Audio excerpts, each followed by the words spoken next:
Alright, before we get started, here's the plot of Lost Judgment without all the twists. Oops. All spoilers. And also, a quick note that this story deals with, or rather, invokes the topics of bullying, suicide, bereavement, sexual assault, and of course murder. We're going to talk about some tropes, some themes, some ethics, and of course some casual sexism too. Fun stuff. So, here we go.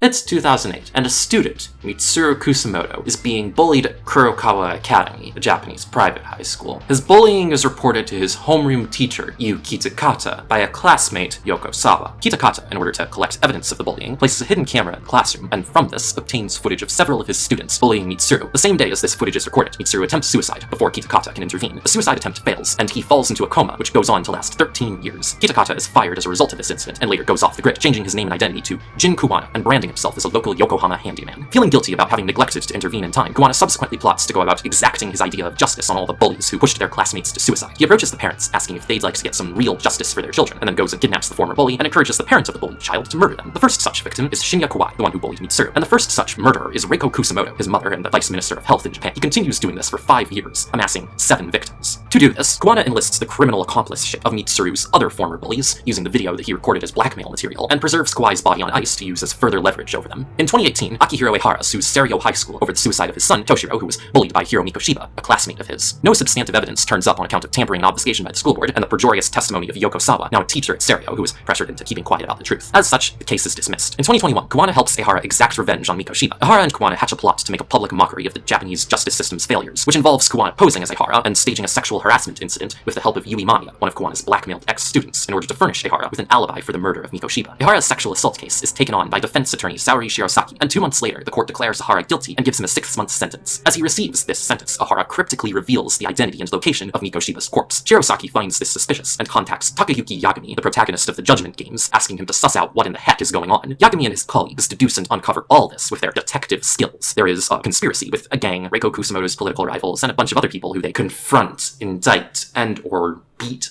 up. Ultimately, Yagami brings the truth about these murders to light, confronts Kuwana, and beats him in a fight, and the story ends.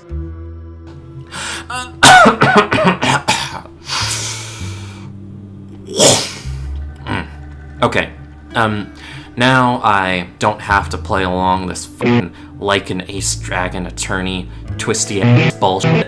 I can now talk about the game without recapping the important stuff. That's great, I think. So, if you couldn't tell, Lost Judgment's plot is a tad unhinged.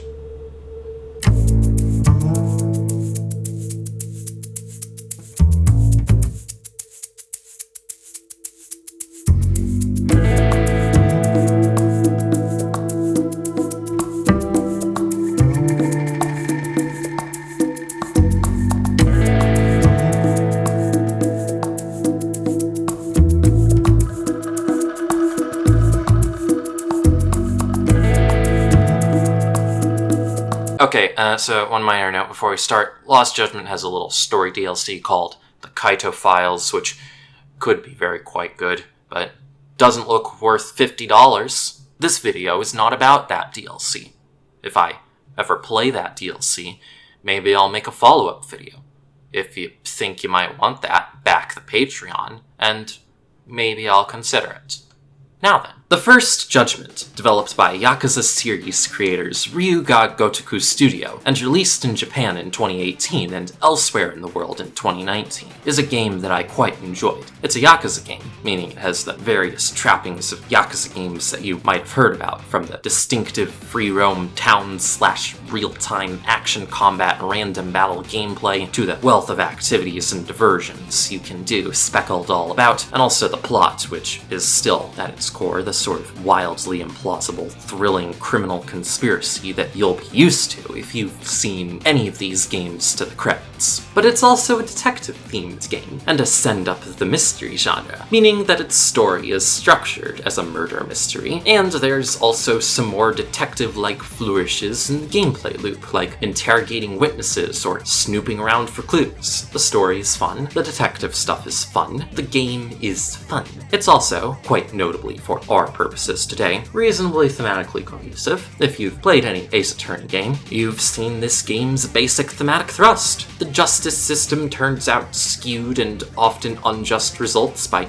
imperfect people who make mistakes despite the best of intentions, as well as those in power trying to protect their good name, and it's up to the law-dealing, truth-seeking protagonists to apply the law fairly and bring the truth to light. It's Ace Attorney through a Yakuza lens, and that's just a hell of a lot of fun. While there are some clumsily executed minor story beats and some fumbled talking points, those don't drag the game down significantly, and it is nonetheless a good time. While I would overall recommend Lost Judgment to RGG veterans and anyone who really likes the first Judgment, I'd say that recommendation comes with reservations because, oh gosh, that plot. It is much clumsier than the first games, much more thematically complicated, and rhetorically baffling. It's also probably the most messed up scenario I've ever encountered in an RGG game, and that's unfortunately not to its benefit because the game really isn't interested in engaging fully with the implications of its plot, and I think that's pretty disappointing. But before the story gets into the weeds, we do a cold open on a run-of-the-mill case for Yagami and his colleagues where you do a regular old Yakuza Games tutorial, get to meet the characters, the parkour and stealth mechanics that this game introduces, and of course the cats. This game is full of cats. Then we're whisked away by the plot to do a first chapter case where Yagami and Kaito are enlisted to help by their buds up in Yokohama who've been contracted to deal with a case of alleged bullying. Obviously the bullying is real, they help stop it, they all pat themselves on the back, and then the chapter ends with Yagami getting that call from friendly lawyer girl Shirosaki.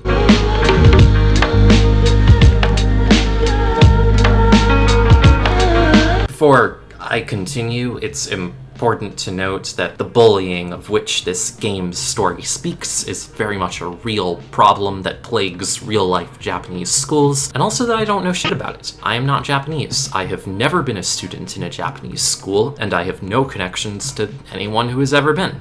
I'm a 24-year-old transgender plural lesbian otaku fail woman from the US of A. I wasn't even a student in any American schools, bar a few specific limited circumstances, as I was homeschooled. As such, I'm pretty far removed from the cultural context and life experiences that might make this game's story ring very differently to a Japanese player, or to anyone who's been a victim of school bullying. So, I can only authoritatively comment on the topic of school bullying, insofar as how much its invocation affected my enjoyment of this video game. In short, do your own research. Or, if you don't, then just assume that everything I say is true, and don't fact-check any of it. School bullying in Japan is infamously traumatizing, and often has tragically violent outcomes, the most well-known and oft discussed of which is suicide. This is often chalked up to a few specific factors, namely the stifling routine and workload of school life, the cultural pressures to achieve harmony and not rock the boat, and school boards who have a vested interest in sweeping potential scandals under the rug. It's a pretty serious social issue, to put it mildly, and one that, like all social issues, has naturally come to attract satire. My favorite examples of such satire are the erotic horror visual novel Wonderful Everyday, or Tsubahebe, and the manga anime series Sangatsu no Lion. March comes like a lion in English, but let's just call it Sangatsu. Each of which have a bullying arc. Tsubahebe's bullying arc is oriented as a revenge fantasy where the victims fight back against the bullies, presenting this violent resistance as a necessary and natural outcome of the cruelty of the antagonists and the impotency of the teachers. Although, to avoid misrepresenting Tsubahebe, I should clarify that this subplot is a relatively short section of the game, and there is a lot more going on in it that is far beyond the scope of this video. Meanwhile, Sangatsu takes a more down-to-earth approach that frankly discusses the nuances of the issue and has everyone involved more peacefully and, probably more realistically, confront the social causes at play. Both these works each focus effectively on one of these two angles and do them well in their own ways, but Lost Judgment sort of awkwardly marries the realistic social commentary and the revenge plot to the murder mystery, legal drama, to what I feel results in the detriment of both. Sangatsu and Tsubahibi, along with numerous other examples, are, in my opinion, far better at discussing this topic than Lost Judgment, though once again it bears reminding that I am saying this as a media critic and not a sociologist. Do not believe me. Anyway, the first chapter of this game is a pretty straightforward case of solving bullying, and I have to say, I really don't like it. If I had to put it in about a sentence, this opening chapter plot feels like all the parts of Persona 5 that people claimed to like, albeit forced into the framework of a Yakuza game. If you're wondering why I think this, well, RGG Studio and Atlus are both divisions of the game development branch of our beloved Sega, itself a subsidiary of Sega Sammy Holdings, their friendly megacore pachinko churning parent company that they merged with in 2003, shortly after discontinuing the Dreamcast and leaving the console market, a thing no one mentions because it obviously didn't affect anything because everyone still likes the video games, mostly. I'd hazard a guess that the different people making these games probably talk to each other. I'm very certain that there was, at some point, an interview with an RGG developer that said this, but I cannot find this interview anymore. Gosh damn, did I try? Because advertising has gone on to make search engines worse. Or maybe I dreamed that interview up. Given how Sega frequently boasts at the end of each fiscal period that their sales figures have been bolstered by both Yakuza and Persona, whose audiences definitely overlap, at least internationally, it only stands to reason that they would think that Yakuza can make some more of that Persona money by borrowing elements from the latter. Whatever the case may be, this first chapter doesn't work very well for me. Firstly, it just makes me feel really uncomfortable with how Yagami and company go about placing hidden cameras and listening devices to spy on teenagers, something I find ethically suspect. The story never stops to consider if this is the most correct or appropriate thing to do, because we're supposed to be on Yagami's side since we know he's got a good reason for it. There's a girl who confronts him about it, Kyoko Amasawa, the schoolgirl detective, literally the best character in the game, voiced by Zanti Hyun, literally the best dub actress in English. Amasawa is great, and it's wonderful to hear Xanthi say such lines as, "This is your Reichenbach Falls moment. You need to dive headfirst into the challenge." But this conversation is just, she thinks Yagami is doing something malicious or perverted, she's wrong, he proves she's wrong, and the game never asks the question of, okay, but is it really fine to spy on teenagers even if one does truly have good and pure intentions in doing so? I don't think it is. So yeah, this whole plot point just makes me really uneasy. Like, I would not trust any adult with technology designed to invade the private lives of children under their charge in the name of ensuring their safety. More often than not, that practice is used to rob children of their personal freedoms, a thing that we as a society really like doing to children in the name of protecting them in general, but that's a whole other video. Anyway, that's ultimately only a minor issue I have with the story. Doesn't matter that much, it's done and over with quickly, so we can ignore it. Mostly. The bigger and more enduring issue is how the story goes about talking about bullying. There's two things that this game attributes bullying to, and those two things are hormone fluctuations and the bystander effect. Early on in Chapter 1, we get this dialogue about the hormones thing. Research shows that boys at that age experience a sudden spike in testosterone. This leads to outbursts to assert dominance, compounded by the irrationality of an immature brain. Scientifically, this potent mix of impulses often manifests as bullying. Yeah, I call that puberty. But that would apply specifically to boys, right? You're getting cases with girls involved too, aren't you?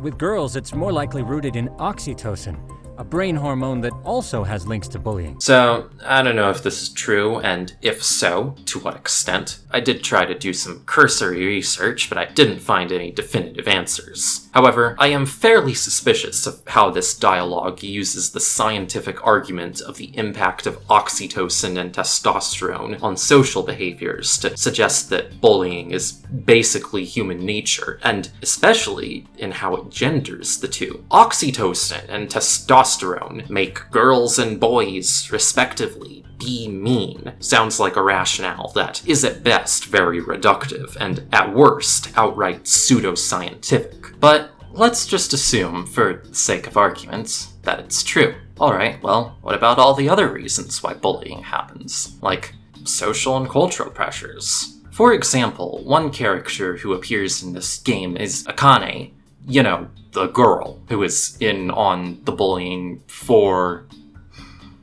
I don't know why, actually. I don't really know why any of these kids are bullying Kota. I mean, I do know why. They do tell Yagami what started the bullying, but I feel that that's a thing that's explained to further the plot, rather than a part of the story that is told. I don't have a great sense of what their social dynamic is, or why they all decided to bully Kota together, or that they have any individuality, really, beyond just mean kids 1 through 4. But given that Akane is like the one girl in this group, I feel like there must be an interesting reason for that. Maybe she's the leader of the clique who rallied all these guys to her cause. Maybe she joined them because she used to be Kota's friend, but felt like if she didn't bully Kota with them, she might become a potential target. Maybe there's some other reason. Maybe there's other external reasons for all these kids to be bullying this girl. Maybe they just want her money. Maybe they have a petty grudge against her. Maybe they have an abusive home life. Or maybe they're just stressed and looking for someone to take it out on. Maybe it's all of these things between all of these kids. There could be all sorts of issues at play here, and I think it's a huge missed opportunity that basically all the game has to say about it is... Hormones are fucked up, huh? This isn't a strict requirement for me to enjoy this plot or find its perspective worthwhile. Like, you don't need to empathize with antagonists. Sometimes you just want people to be mean so that you can feel good about them getting kicked in the face. That is basically the point of Tsubahibi's bullying subplot, particularly the branch where Sakura and Kimika fight back against Megu and Satoko and their, bullying friends.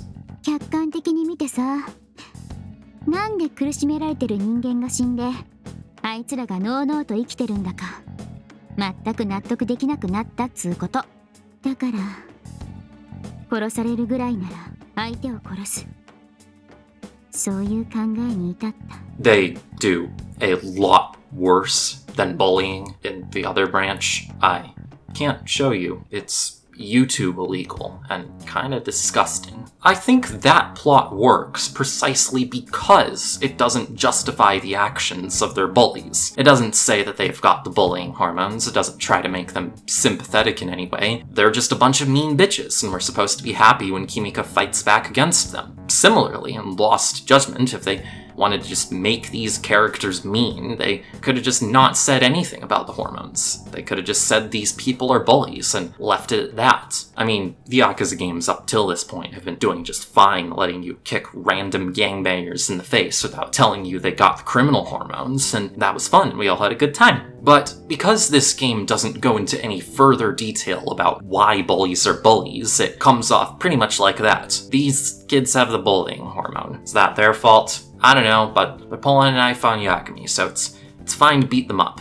I guess. The story does come back around to make the bullies sympathetic when they decide to stop being bullies, apologize to Kota, and help Yagami. Hey, check it out! These goddamn cops, they're checking my friend's food because they're shady as fuck! I'm no expert, but is that shit legal? Hey!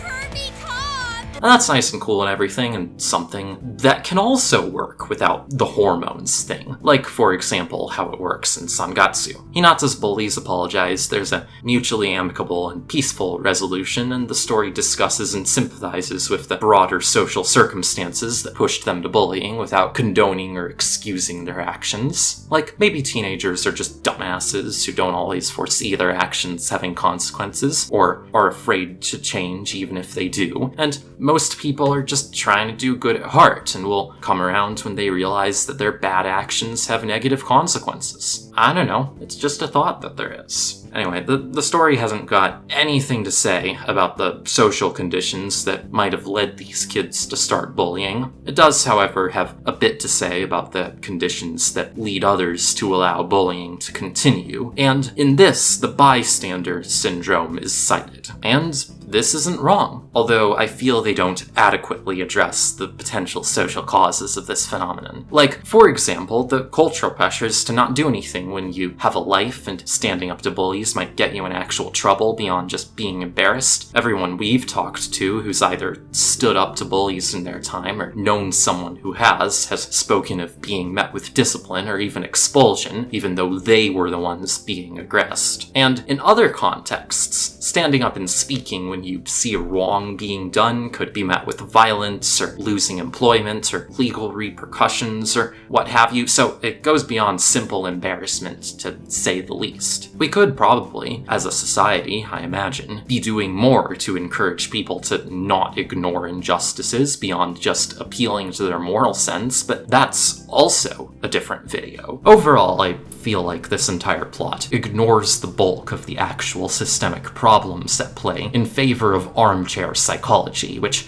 hey, I guess I'm doing armchair sociology about a social issue that, well, obviously not unheard of in my country, is very different from how it is in Japan. So, it's not as if I'm not guilty of talking shit about something I know nothing about. Ultimately, this first chapter is just, fine. It has a weird bit with spying on teenagers. It has a cheesy, feel-good Hallmark Channel drama ending. There's not much of a message to take from it beyond, well, it sure is good to stand up for others, which is very true, but also a rather shallow moral. With regards to how much it seems to borrow from Persona 5, I'd say that Persona 5 was at least very specific in explaining the social ills at play, how it affected the teachers, the students, the parents, the concrete reasons why it's easier for all these groups to stand by and do nothing, and was by no means above naming and shaming the individuals in power responsible for allowing the crimes to proceed. Sure, it goes about it in a very straightforward and teenage manner, without offering much more meaningful systemic analysis to speak of, but it does do it. Conversely, Lost Judgment acknowledges the systemic issues, the students and their clique behaviors, the teachers who turn a blind eye at best and actively contribute to the bullying at worst, the school boards who try to hush up potential scandals and make someone stop in the middle of grieving to say, "Did you know that in our country, this happens this often?" In Japan, 300 children commit suicide every year, across all grades. Less than 3% are proven to be linked to bullying. But while it points all this out, it doesn't analyze any of it beyond the most superficial of observations, and it certainly doesn't take anyone to task. The tone it takes with all of that is more, well, who can blame them?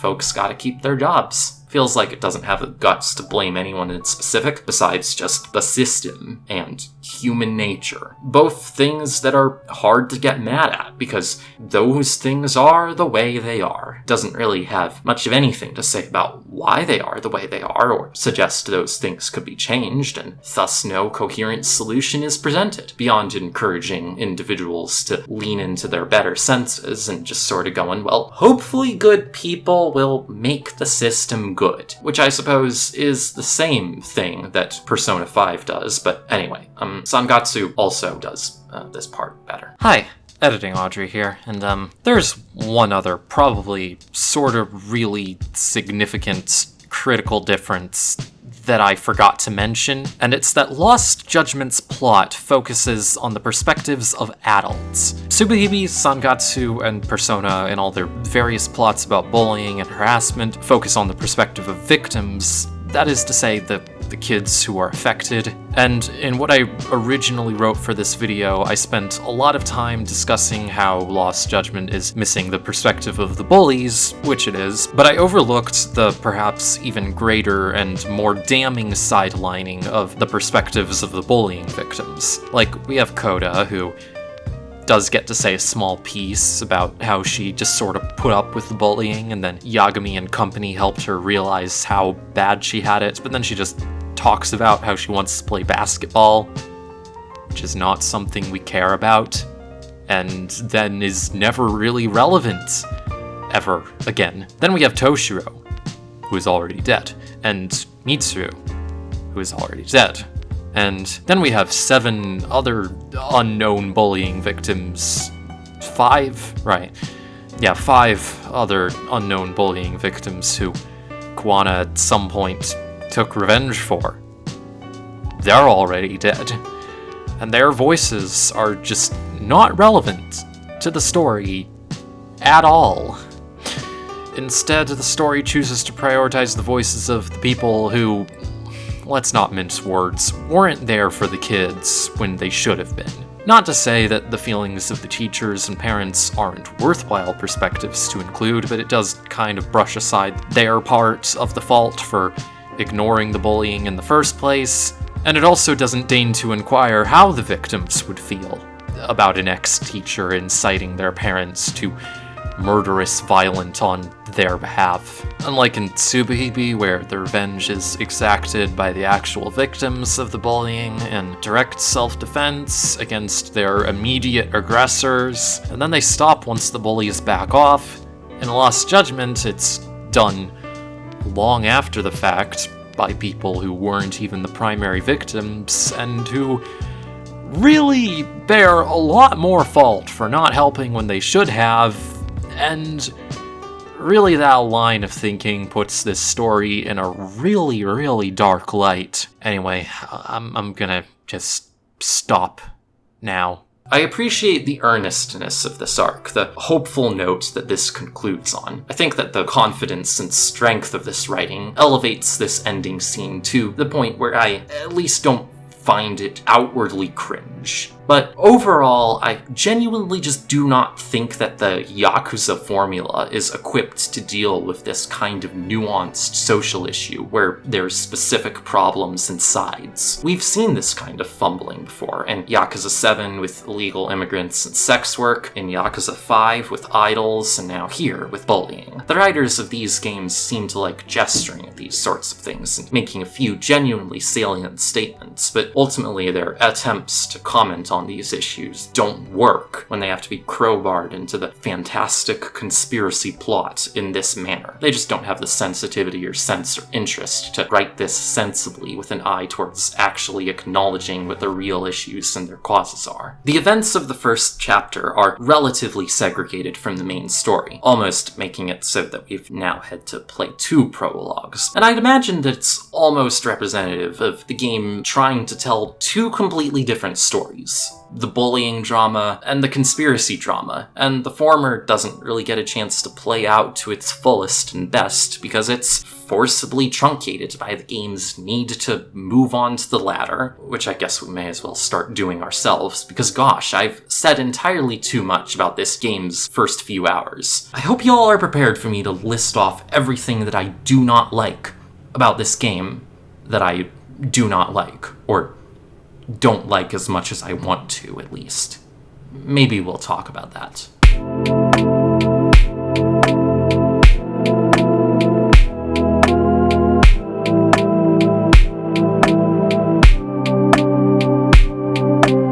I think the role of Yoko Sawa, the teacher, in this game's plot is casually sexist to an exhausting degree. Big surprise, right? This is an RGG game after all. Yeah, but so much more than usual. Sawa first meets Yagami when he's investigating Koda's bullying, and then gets to see a lot more of him when he keeps showing up at the school to investigate the main case. All throughout, she's constantly telling Yagami to please stop talking to her. I get that Yagami is a private detective and all, and he cares a fair bit more about solving this case and finding the truth than people liking him. He's not a stalker or a criminal. He is a lawyer, and he does, to a point, care about the law, but he's also not the most straight-laced of characters either, and he is willing to and does break a little law to achieve his goals sometimes. To a certain point with him, the end justifies the means, so it makes logical sense that he would keep trying to get to Sawa-sensei, despite being told to f*** off, because Sawa-sensei is so frequently a linchpin of the case. And, you know, he does this with everyone. Yagami sure does do a lot of pressuring people into letting him interrogate them. So it's not like out of character or anything. With all that said, it really gets to me that Sawa is the person who Yagami ends up interrogating the most frequently, and thus the one who tells him to fuck off the most. At first, because she really doesn't want to talk to him, and later, because even though she'd maybe like to talk to him, she fears for her safety. And I'm just kind of like, okay, plot,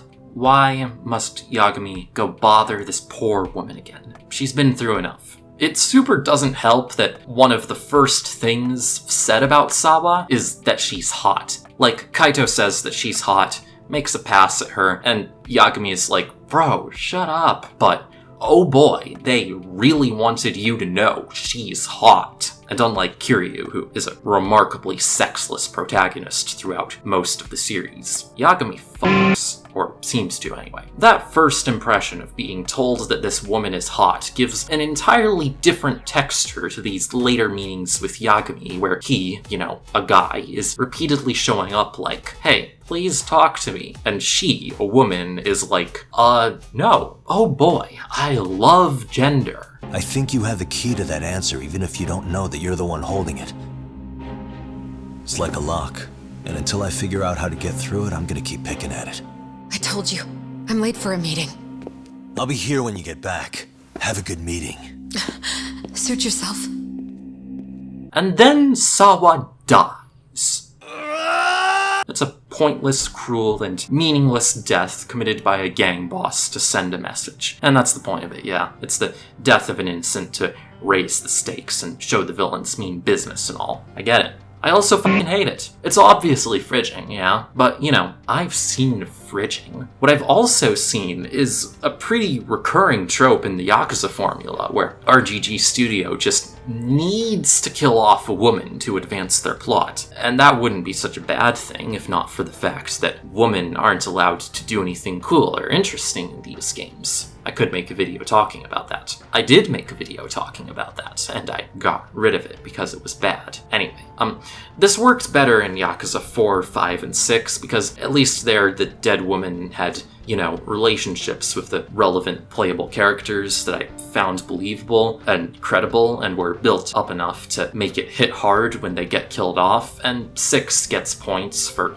revealing that the woman being killed off was a fake out and she's fine because the goon that was supposed to kill her had a conscience. That's funny. But like Yasuko in 4, for example, or Lily, whatever. Yasuko gets killed off in a similar way for a similar purpose, but kind of works there because they at least gave us reasons to care. Yasuko gets to move the plot and have some interactions with Akiyama, Saejima, Kiryu, and Tanimura. It feels justified when they all pray together at her wake. And like, Akiyama has a thing for Yasuko, but it fits his character, and it seems like Yasuko might reciprocate if not for the criminal underworld at her back, so yeah, it's still not great, and it's kind of egregiously uncomfortable that Yasuko isn't actually physically shown doing any of the interesting things she is said to have done that got the Yakuza after her before she dies. Still, it makes sense. It's, you know, good, as long as you accept the fridge and its chilly embrace. Sawa and Yagami in Lost Judgment don't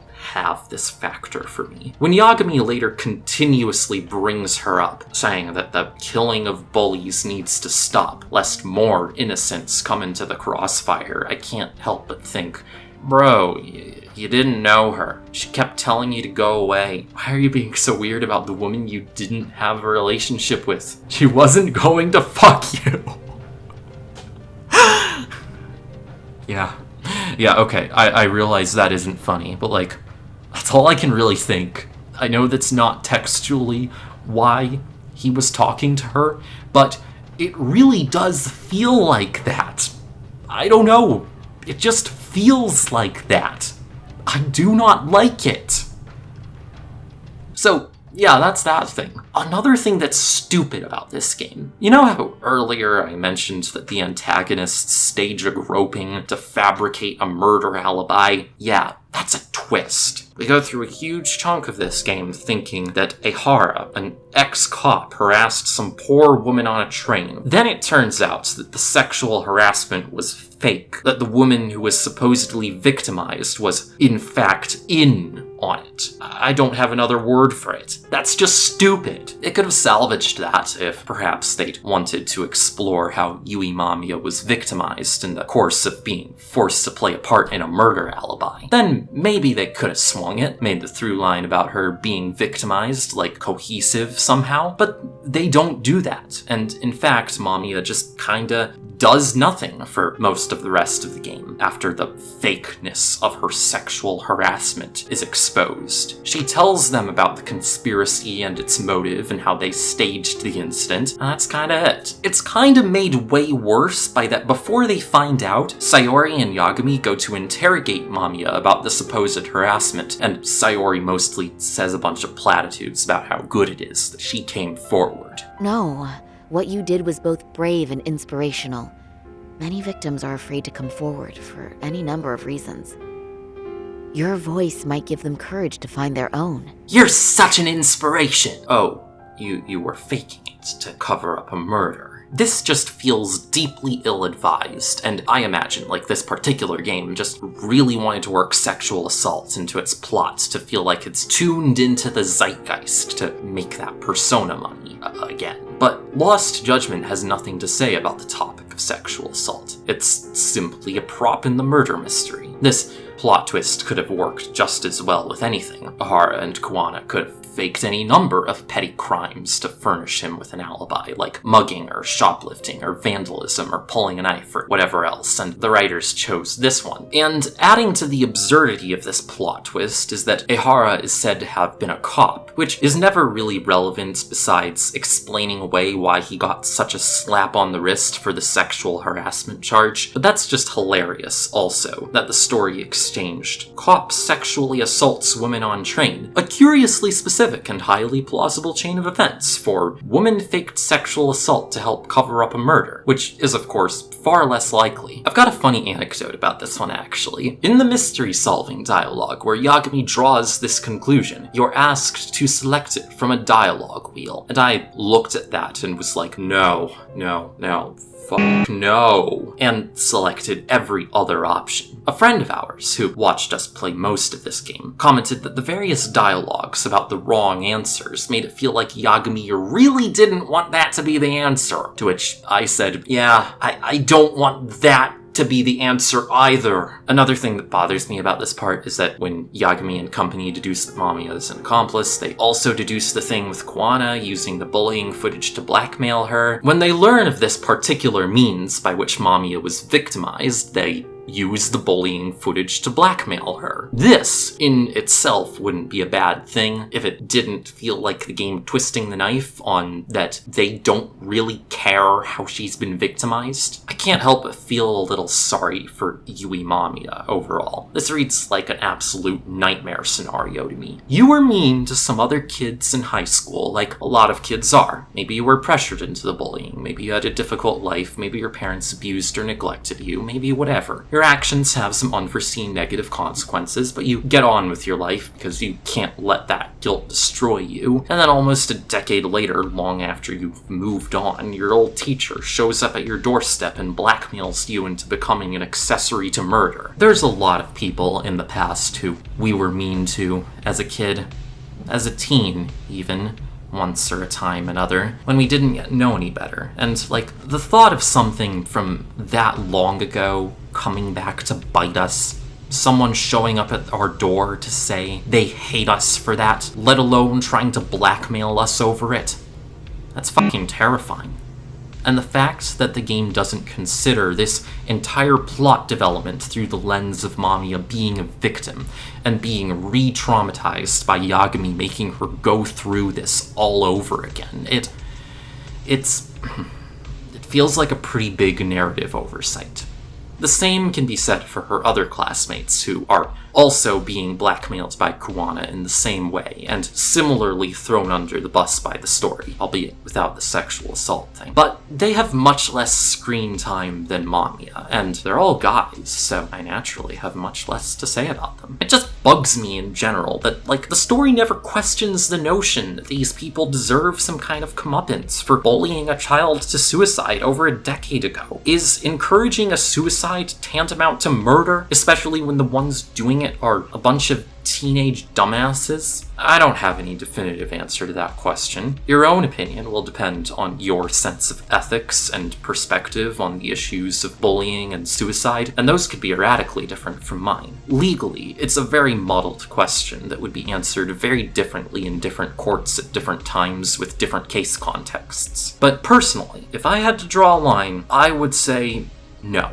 Bullying someone to suicide isn't tantamount to murder. And the reason why is because I think if we were to say that was the case, then where does that stop? How do we measure what actions caused someone's suicide, and whomst of the actors are more guilty than others? Is the teacher responsible for their death, not having noticed or taken action on the bullying? Are the students who stood by and did nothing responsible? Does being a bit mean to someone who later kills themselves mean that you might have pushed them over the edge and could therefore be culpable? Or are we to say that no, none of that makes you guilty, and take the other extreme position, being that no one can be guilty of causing a suicide unless they physically coerced the victim to jump off of the roof?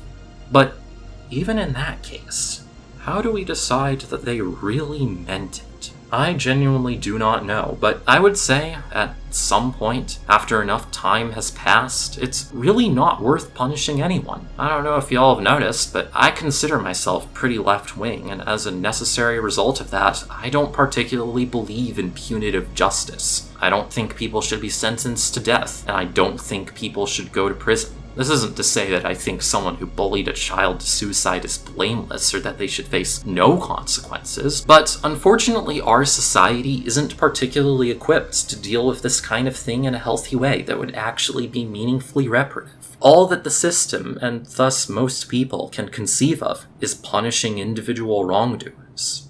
Well, all you kids tormenting Mitsuru looked pretty psychopathic to me. Oh, and you're so perfect. An angel who never once acted out of line, never lashed out at someone weaker than you, or sided with the group to shut someone out. Everyone does it! We were just lucky enough to have some creep tape us, picking on some kid who couldn't take it. Why did this have to happen to me? I'd say it's because bad things happen to bad people. At this point, during my initial playthrough, I paused the cutscene and let out a belabored and tired sigh. Mamiya is obviously being a little hysterical and all, but, she has a point.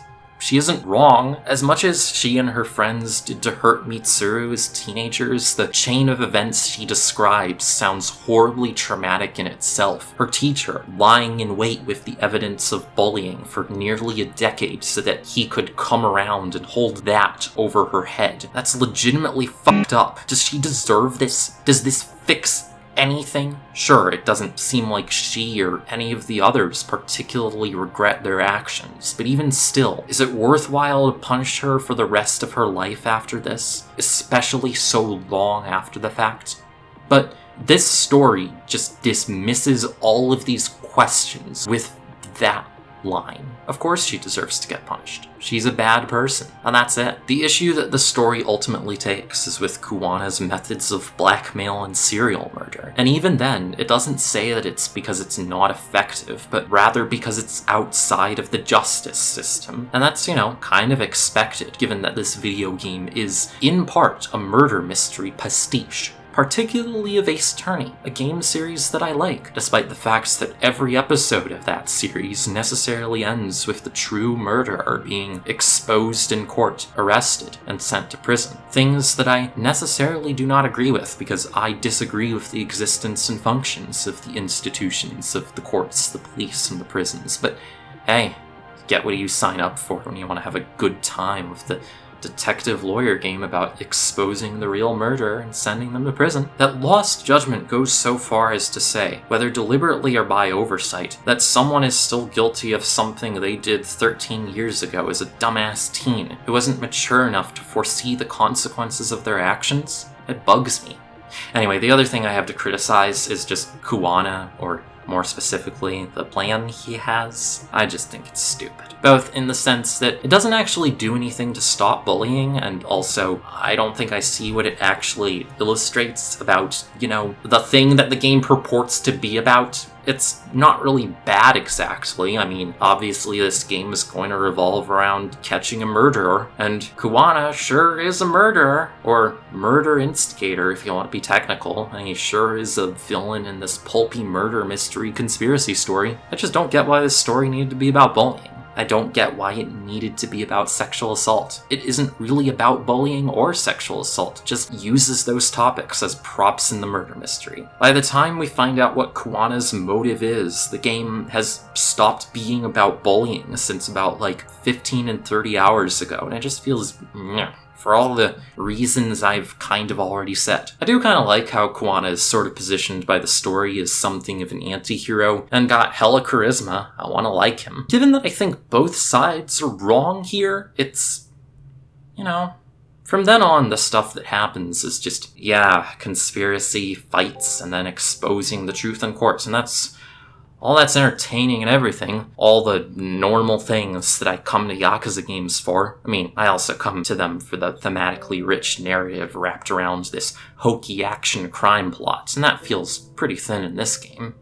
Again and again, over the course of its 40-hour-long runtime, Lost Judgment loses the plot, or rather, gives ultimate precedence to the plot, at great expense to its themes. All of the remotely worthwhile or interesting ideas that it hits on aren't developed, all just kind of fall by the wayside in favor of these 3 rather trite formulaic talking points. That the law isn't perfect, but people need to try their best to do the best they can with the system anyway. That vengeance is hollow, and that you should stand up for others. And that's what there was to take away from the first Judgment, and in that game it was fine, because that story was mostly just a fun time and didn't exhibit any significant aspirations to say anything else. It might have been fine in Lost Judgment too, if not for that this story's subject matter felt like it wanted something else, something more specific and nuanced, but instead its purported themes are left feeling like interchangeable plot devices, the fun core of this murder mystery, muddled by the question of why, and what was the point? I mean, obviously the point was for people to buy the game, but other than that, who knows? Who can say?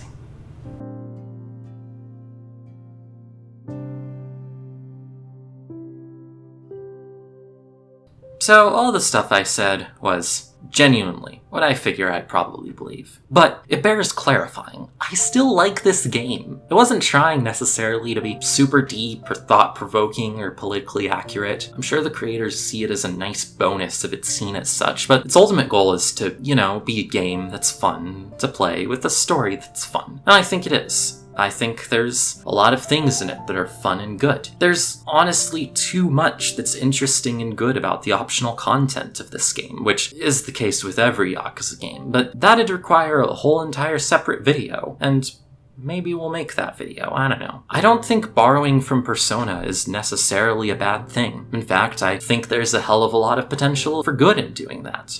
Persona's appeal to a lot of people is the exaggerated school life mystery thing, but it's somewhat stymied by its need to be an SMT game, because it is. I've heard a lot of people say that they really don't like how Persona 5 ends with them fighting the huge anime god, because that's such an absurd and nonsensical escalation of a plot that starts really serious and realistic. The Yakuza games are very similar in structure to a JRPG like SMT or Persona, but their huge anime god is just a regular guy who's in charge of the conspiracy. And that's also an absurd power fantasy and all, but it's a more realistic one that makes more sense with that kind of story. You know, if they want to focus on a high school setting again, maybe have a teenage delinquent as a protagonist, which I guess they already sort of did in Kuroyo, but, you know, if they want to do that again, that could be cool. So, yeah, Lost Judgment's not totally wasted time just because its main story is kind of weird and bad. It's at least hella interesting, and with that, I want to talk about another interesting way that we could possibly look at the main story.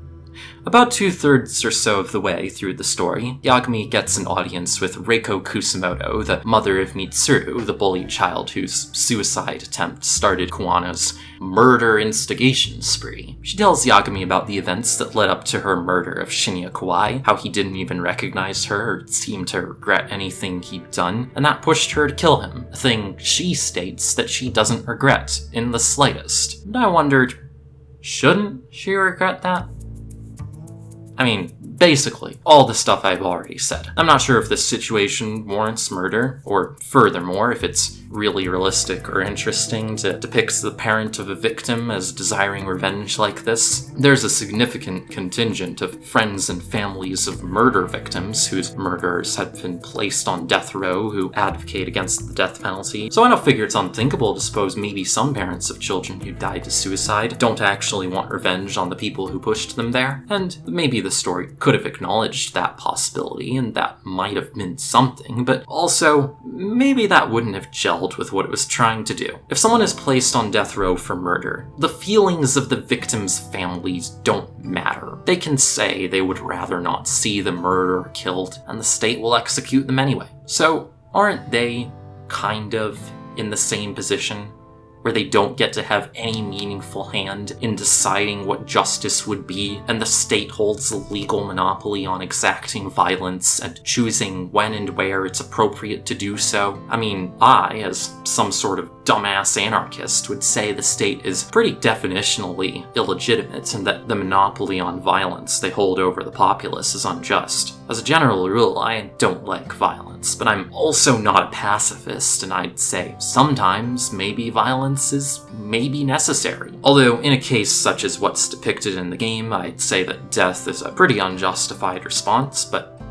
is that something that matters to the families of the bullying victims? I don't really know what it's like to lose someone close to you to suicide. I especially don't know what it's like to lose a family member to suicide as a result of bullying this cruel. So maybe some people who have experienced that would feel that this is justified, or at least fantasize about that sort of revenge. I mean, even despite my stated politics, you can correctly guess I oppose the death penalty. Can't claim like I've never had thoughts like this. Statistically speaking, most people do.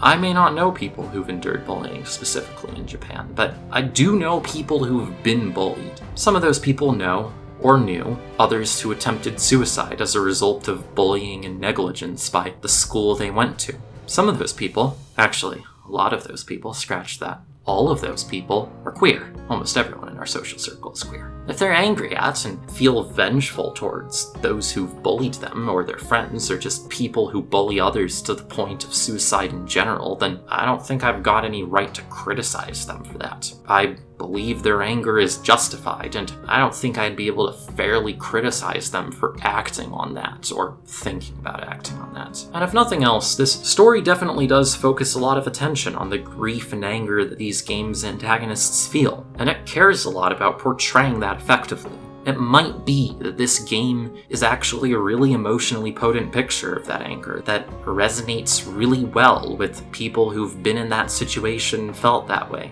and I'm just not one of those people. So, maybe in that sense, Lost Judgment is, in its own way, an emotionally honest depiction of how bullying in Japanese schools affects people that couldn't come from something more considered and careful in how it discusses these issues. And maybe that's good.